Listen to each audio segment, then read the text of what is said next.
अस्सलाम वालेकुम everyone, hope you all are doing great. आज हम डिक्शनरी डेटा स्ट्रक्चर को कवर अप करेंगे। ठीक है, तो चलें स्टार्ट करते हैं। तो डिक्शनरी डेटा स्ट्रक्चर को स्टार्ट करने से पहले मैं इसका थोड़ा सिंटैक्स आपको बता दूँ कि क्या होता है। ठीक है, अब डिक्शनरी ये भी एक डेटा स्ट्रक्चर है जस्ट लाइक लिस्ट, टपल और सेट। ठीक है, सेट से रिलेटेड इसलिए है क्योंकि कर्ली ब्रेसेस से ये भी शुरू हो रही है, सेट्स भी शुरू होता है। ठीक है, और लिस्ट टपल और लिस्ट टपल से कैसे रिलेट करती है कि इसमें भी मल्टीपल वैल्यू सेव होती हैं, सेट्स में भी मल्टीपल वैल्यू सेव होती हैं, टपल में भी, लिस्ट में भी। ठीक है, तो ऑलमोस्ट सब चीज़ें सेम है, बट फ़र्क ये है कि इसमें हमारे पास एक कंप्लीट आइटम होता है जिसमें की होती है और एक वैल्यू होती है। अब लिस्ट में क्या आता है, एक सिंगल आइटम के लिए एक सिंगल वैल्यू होती थी, टपल में भी ये होता था, सेट में भी होता था, लेकिन डिक्शनरी में एक सिंगल आइटम मिलके बनता है कीज़ और वैल्यूज से। ठीक है, तो अगर इसको मैं लिखूँ किस तरीके से बनाते हैं, चलें डेमोस्ट्रेट करके दिखाता हूँ।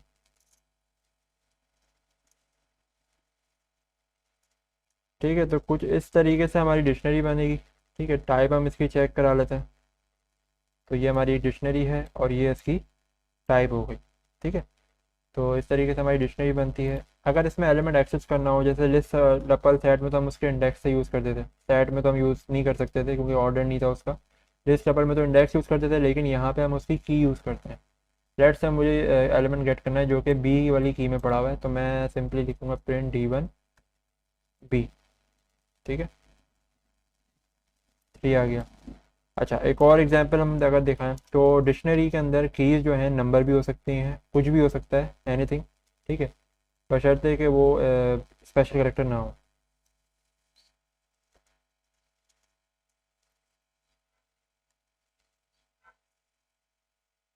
ठीक है, अब यहाँ पे इंटीजर था तो मैंने इंटीजर के तरीके से इसको हिट किया तो हमारे पास उसकी वैल्यू मिल गई। ठीक है, तो हमें कीज़ इंसर्ट करनी है, वो उसको वैल्यू रिटर्न कर देगा। ऐसा नहीं है कि हम वैल्यू इंसर्ट करें तो उसकी की रिटर्न कर देगा, ऐसा नहीं है। ये कीज़ के बिहाफ पे ऑपरेट हो रहा होता है। ठीक है, तो ये हमारी डिक्शनरी होती है, इस तरीके से हम लिखते हैं, इस तरीके से इसमें एलिमेंट एक्सेस करते हैं। अब इसके कुछ मेथड्स कवर अप कर लेते हैं।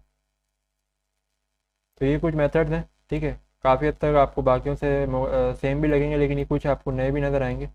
चलें देखते हैं इनको। ठीक है, तो सबसे पहले हम वैल्यूज ले लेते हैं। लेट्स से हमारे पास एक नई डिक्शनरी बना लेता हूँ।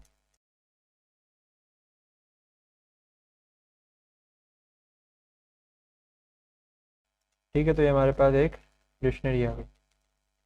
अच्छा, इसमें थोड़ी सी मिस्टेक, हाँ यहाँ पे सॉरी। अच्छा, हमारे पास डिक्शनरी आ गई। अब इसके अंदर सबसे पहले तो हम अगर वैल्यूज़ को लगा के देखें तो क्या होता है, print D3 dot values.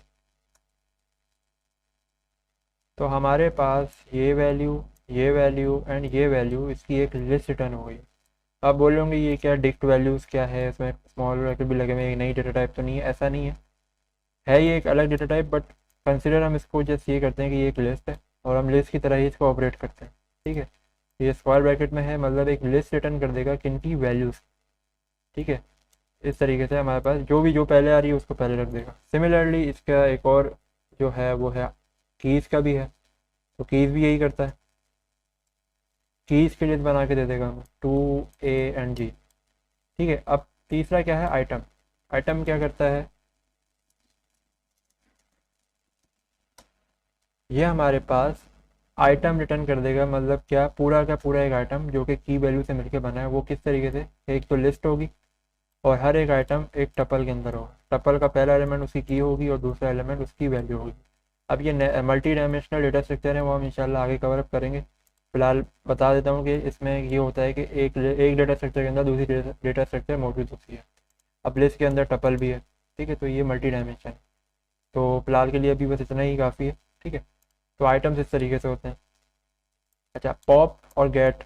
Pop basically आपका एलिमेंट रिमूव करेगा, बट इस दफ़ा इंडेक्स से नहीं, इस दफ़ा उसकी की देनी पड़ेगी। लेट से मुझे ए पे जो पड़ा हुआ है वो रिमूव करना है, और पॉप क्योंकि जस्ट रिमूव करता है तो प्रिंट नहीं होता उसको, तो प्रिंट हम इसके बाद करा के देखते हैं।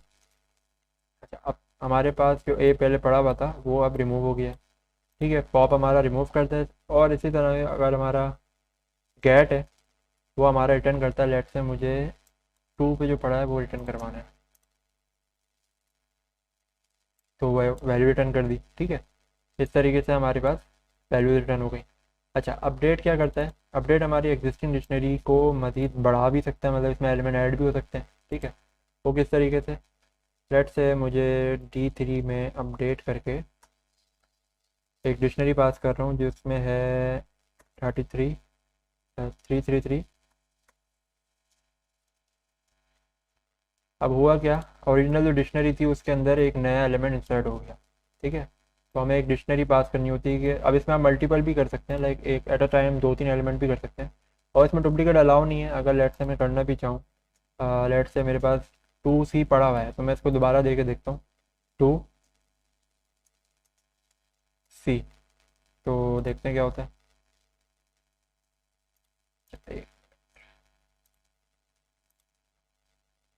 हमारे पास कोई न्यू क्रिएट नहीं हुआ, वही रहा है, कोई डुप्लीकेट क्रिएट नहीं हुआ। ठीक है। इसके अलावा अगर आपको एलिमेंट ऐड करने हैं तो एक और तरीका ये भी है कि D3 आपका 333 इक्वल टू 333। तो जो चीज़ ऊपर करी है वो इससे भी हम कर सकते हैं। अब जो इजी लगे उस तरीके से आप अडॉप्ट कर लें चीज़ों को। ऊपर वाला एफिशिएंट है उस केस में जब आपको मल्टीपल मतलब डिक्शनरी एक ही डिक्शनरी में ऐड करनी है। ठीक है, तो फिर आपका अपडेट उस मामले में बेहतर है। अगर आपको जो सिंगल एलिमेंट ऐड करने हैं तो वो आप इस सिंपल सिंटैक्स से भी कर सकते हैं। ठीक है, तो ये कुछ चंद फंक्शन, इसके अलावा और भी हैं वो आप एक्सप्लोर करेगा। जैसे यही अगर मैं डॉट रखूँ तो मल्टीपल फंक्शन आपको मिल जाएंगे। तो फिलहाल हम सारे तो कवर नहीं करें, जो इंपॉर्टेंट थे वो हमने कवर अप कर लिया। ठीक है, तो ये सारे फंक्शन होते हैं। इसके अलावा एक चीज़ मुझे आपको कवर अप करानी थी जो कि लिस्ट टपल सेट डिक्शनरी सबसे मिलती जुलती है, वो ये कि जिस तरीके से कीवर्ड होते थे स्ट्रिंग के लिए str, इंटीजर के लिए int, ठीक है, इसी तरीके से इनके लिए भी है कि लिस्ट के लिए जो हमारी लिस्ट है उसके लिए लिस्ट ये वाला कीवर्ड है, टपल के लिए हमारा ये कीवर्ड है, सेट के लिए हमारा सेट कीवर्ड है, और डिक्शनरी के लिए हमारा डिक्ट कीवर्ड है। अभी कीवर्ड करते क्या है, ये बेसिकली एक डेटा स्ट्रक्चर को दूसरी डेटा स्ट्रक्चर में कन्वर्ट करते हैं। ठीक है, अगर मैं इसके अंदर एक टपल पास करूँगा तो वो लिस्ट बन जाएगी। टपल के अंदर अगर मैं लिस्ट पास करूँगा तो वो टपल बन जाएगी। सिमिलरली सेट के अंदर अगर मैं कोई लिस्ट पास करूँगा तो वो सेट बन जाएगी। डिक्शनरी में लिमिटेशन है कि डिक्शनरी में आपको उसके बताए हुए तरीके से पास कराना है तभी वो डिक्शनरी बनेगी, क्योंकि डिक्शनरी में एक की होती है, एक उसकी वैल्यू होती है, तो आपको मल्टी डायमेंशनल लिस्ट या डेटा स्ट्रक्चर देनी पड़ेगी इसमें। फिलहाल के लिए मैं लिस्ट और टपल और सेट की डेमोस्ट्रेशन दिखा देता हूँ। लेट से एक लिस्ट बनाई, एक टपल बनाई और एक सेट बनाया। ठीक है, अब अगर मैं लिस्ट ऑफ L1, ये तो लिस्ट ही है, अगर मैं T1 कर दूँ, सिमिलरली